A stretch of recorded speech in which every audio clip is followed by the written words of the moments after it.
Hello, dear students. Good morning, all of you. Let's start today's class. And today's our topic is Unit 7, Part 2, Gulliver's Travels. Gulliver's Travels ये unit 7 का part 2 है। Unit 7 part 1 में हमने टॉपशी टर्वी things के बारे में read किया था, राइट। टॉपशी टर्वी थिंग्स जो कि हमारी यूनिट 7 पार्ट 1 में थी, मीन्स टॉपशी टर्वी लैंड, राइट। टॉपशी टर्वी लैंड के बारे में रीड किया था। टॉपशी टर्वी मीन्स उल्टी, जहाँ पर सब कुछ कैसा होता था, उल्टा होता था, ऐसे लैंड के बारे में हमने रीड किया था प्रीवियस क्लास में, right. And today's our topic is Gulliver's travels. आज का हमारा टॉपिक है गुलिवर्स ट्रैवल्स।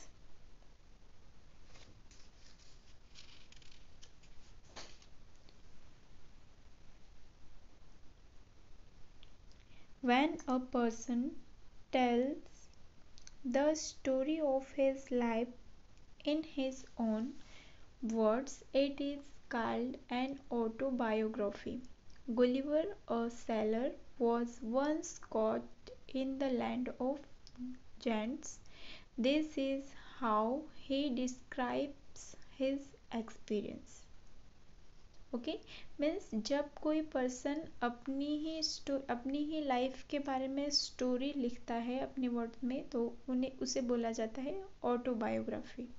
ओके, मीन्स जब कोई पर्सन अपने बारे में कोई स्टोरी लिखता है तो उसे बोला जाता है ऑटोबायोग्राफी। और यहीं पर ये जो आपकी स्टोरी है गुलिवर्स ट्रैवल, ये क्या है, वन ऑटोबायोग्राफी है जिसमें गुलिवर्स ने अपने लाइफ की वन स्टोरी के बारे में लिखा है। ओके, एंड गुलिवर जो है वन सेलर था।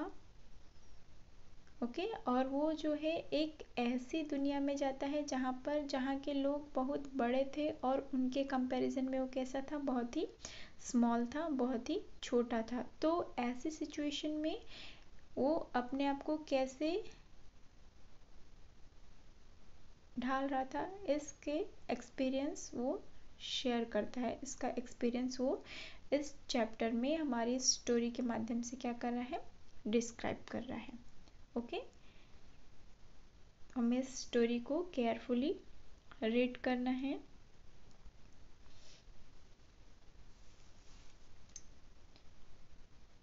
On the 16th of June 1730, we discovered land. Our captain sent a dozen men with vessels for water, if any could be found.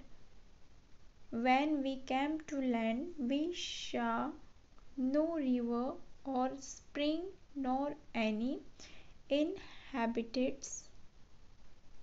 I went on to explore. The country was barren and rocky. I turned back to join the crew, only to see them getting into the boat and rowing for life to get to the ship. Okay, story का one paragraph हमने read किया जिसमें है on the 16th of June 1930 we discovered land. इसके जो writer है, जिन्होंने autobiography right की है, मतलब अपनी लाइफ की वन जो है स्टोरी राइट की है, वो लिखते हैं कि जो है 16 जून 1730 को क्या है, हम वन लैंड पर गए। And our captain send a dozen man with vessels for water. और जो हमारे कैप्टन थे, राइटर बोल रहे हैं कि जो हमारे कैप्टन थे उन्होंने 1 डजन मैन को वेसल्स लेकर वाटर के लिए भेजा। Okay, and you know very well कि जो है 1 डजन इज इक्वल टू 12। एक डजन मीन्स कितना होता है, 12। तो जो हमारे राइटर है वो कह रहे कि जो हमारे कैप्टन है उन्होंने 1 डज़न मैन को वेसल्स लेकर पानी के लिए भेजा, वाटर के लिए भेजा। If any could be found, मतलब जहाँ से भी आप फाउंड कर सको, फाइंड कर सको, आप क्या करो, इनमें वाटर भरकर लाओ। तो when we came to land we saw no river or spring nor any inhabitants. Writer कहता है कि जब हम उस लैंड पर पहुंचे, हमने वहाँ न तो कोई रिवर देखी और न ही कोई स्प्रिंग देखा। स्प्रिंग मीन्स होता है झरना। राइटर कहते हैं when we came to land we saw no river or spring nor any habitants, means न तो वहाँ पर कोई रहता था। इनहैबिटेंट्स मीन्स जहाँ पर कोई नहीं रहता हो, तो वहाँ पर न तो कोई रहता था और न ही वहाँ पर कोई रिवर थी एंड न ही कोई स्प्रिंग था। I went on to explore, मैं क्या करता चला गया, मैं आगे बढ़ता चला गया। And the country was barren and rocky, और जो वो कंट्री थी, वो जो देश था, वो कैसा था, बैरन। बैरन मीन्स डेजर्ट एरिया था, रेगिस्तान था। एंड वहाँ पर पूरा रॉकी था, मीन्स चट्टानों से भरा हुआ था। और कैसा था, बैरन था, मीन्स रेगिस्तान था, बंजर जमीन थी। बैरन मीन्स होता है बंजर, ओके, जहाँ पर कोई क्रॉप्स ग्रो नहीं करती है, मतलब वो ज़मीन पूरी कैसी पड़ी हुई होती है, एम्प्टी होती है, खाली होती है। मीन्स पथरीली ज़मीन, जैसे जहाँ पर ज़्यादा रॉक्स होती है, चट्टानें होती है, पत्थर होते हैं, है ना, ऐसे ज़मीन को बैरन लैंड बोला जाता है। तो वो जो वहाँ कंट्री थी, वहाँ पर कैसी थी लैंड वहाँ की, barren and rocky. I turn back to join the crew. Crew means होता है लाइक दिस, जो लॉन्ग ट्रैवल करते हैं, सेलिंग करते हैं पीपल्स, तो उनका जो ग्रुप होता है उसे बोला जाता है क्रू। तो मैंने क्या किया, मैं वापस चला गया और मैंने अपने ग्रुप को ज्वाइन कर लिया। Only to see them getting into the boat and rowing for life to get to the ship. और फिर हम क्या करने लगे, हम अपनी बैट में बैठे और हमने देखा सभी को जो है उनकी जो शिप में हम लोग बैठे और वहाँ से चलने लगे। Before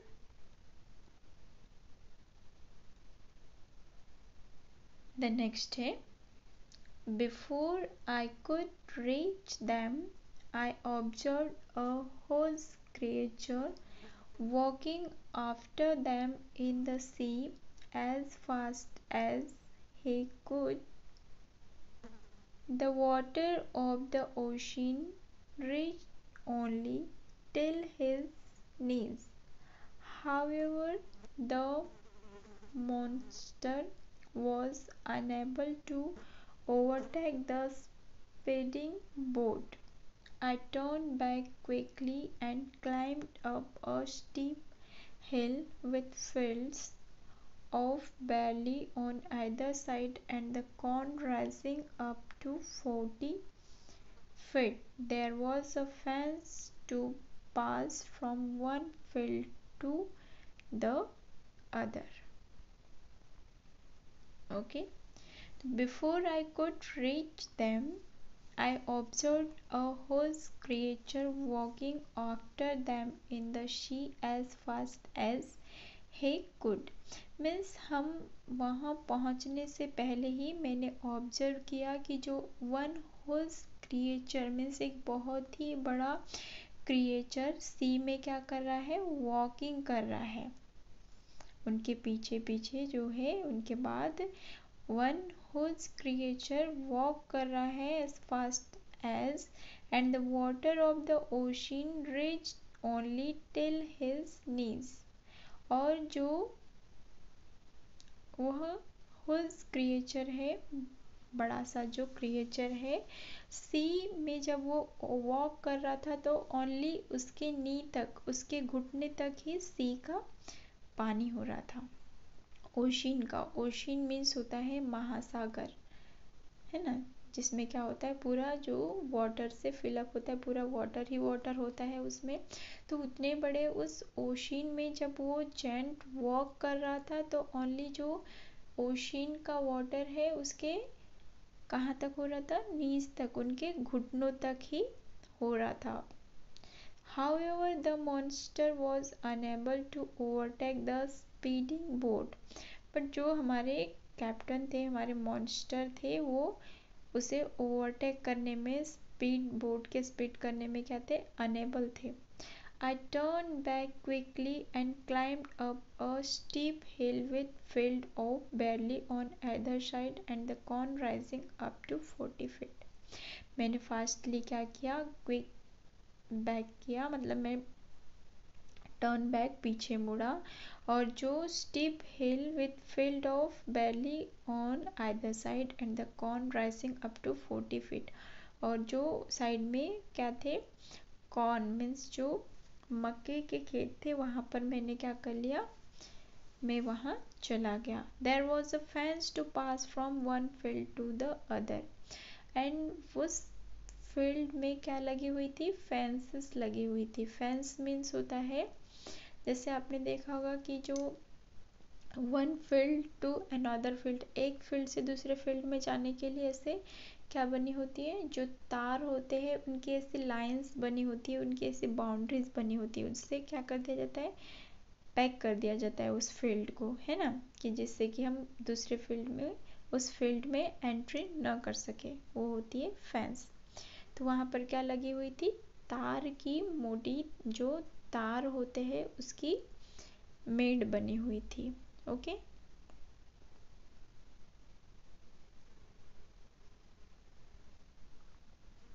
then next page turn करेंगे, पेज नंबर 160 था ये, पेज नंबर 170।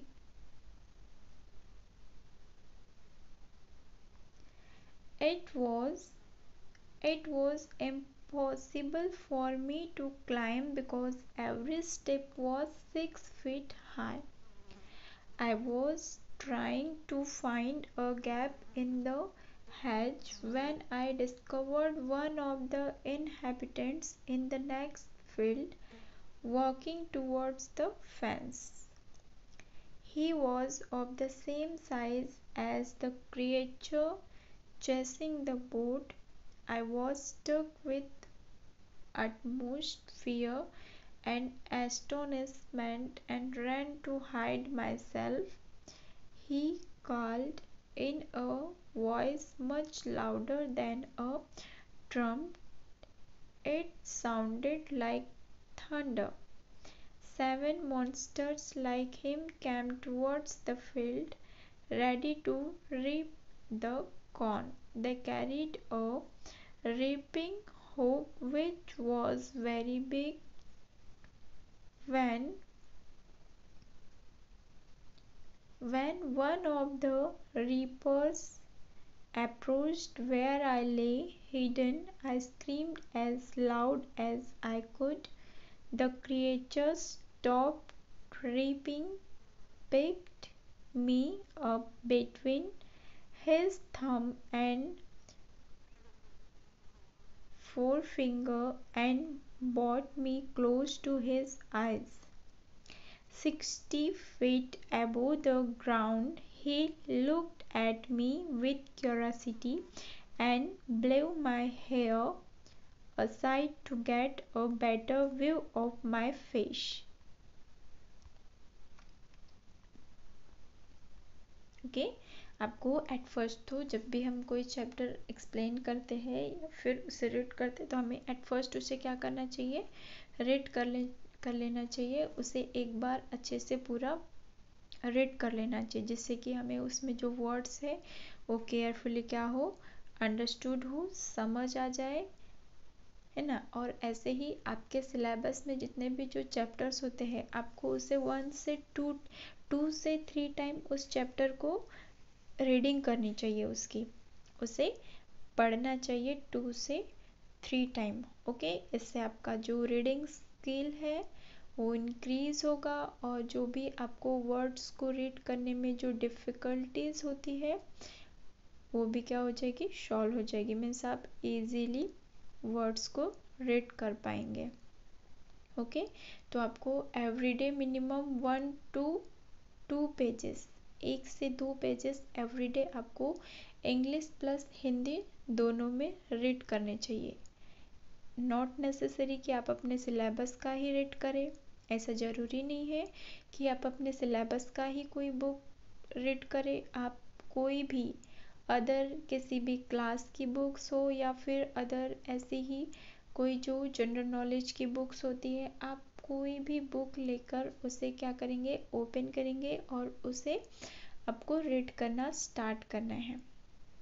ओके, मीन्स अभी आप जिस एज में है, जिस क्लास में है, उसके अकॉर्डिंग आपको जो भी चीज़ आप परचेस करके लाते हैं या फिर आप कहीं भी बाहर घूमने जाते हैं, तो आपको जहाँ कहीं भी जो भी राइट किया हुआ दिखता है, आपको कोशिश करनी है कि आप क्या करें, उसे रीड करें, आप उसे पढ़ें। ओके, इससे आपका रीडिंग स्किल इंक्रीज होगा और आप किसी भी वर्ड को या फिर किसी भी सेंटेंस को इजीली रीड कर सकते हैं। ओके, तो ये जो हमारा चैप्टर है गुलिवर्स ट्रैवल, हमें एट फर्स्ट क्या करना है, आपको इस चैप्टर को केयरफुली रीड कर लेना है। ओके, इस चैप्टर को केयरफुली रीड करना है आपको, और इसमें आपको जो भी डिफ़िकल्ट वर्ड्स लगते हैं, इस चैप्टर में आपको जो भी डिफ़िकल्ट वर्ड्स लगते हैं, आप उनकी लिस्ट बनाइए। देन आफ्टर उन वर्ड्स की मीनिंग फाइंड आउट करके आप उनकी मीनिंग राइट करिए एंड उन वर्ड्स को 2 to 3 टाइम आप रीड करिए।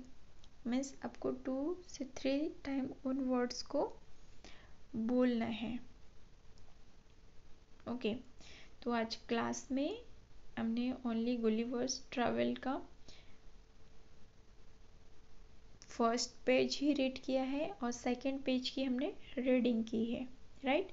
नेक्स्ट क्लास में हम क्या करेंगे, सेकंड पेज जो हमने यहाँ से स्टार्ट किया है इसको, इसका एक्सप्लेनेशन करेंगे, इससे समझेंगे। ओके, और इस चैप्टर में जैसे कि मैंने आपको स्टार्टिंग में ही बताया कि ये जो हमारा चैप्टर है ये क्या है, 1 ऑटोबायोग्राफी है। मीन्स आत्मकथा, जिसे हिंदी में बोला जाता है आत्मकथा, मीन्स जिसमें कि हम अपने ही बारे में कोई स्टोरी राइट करते हैं, उसे बोला जाता है ऑटोबायोग्राफी, है ना।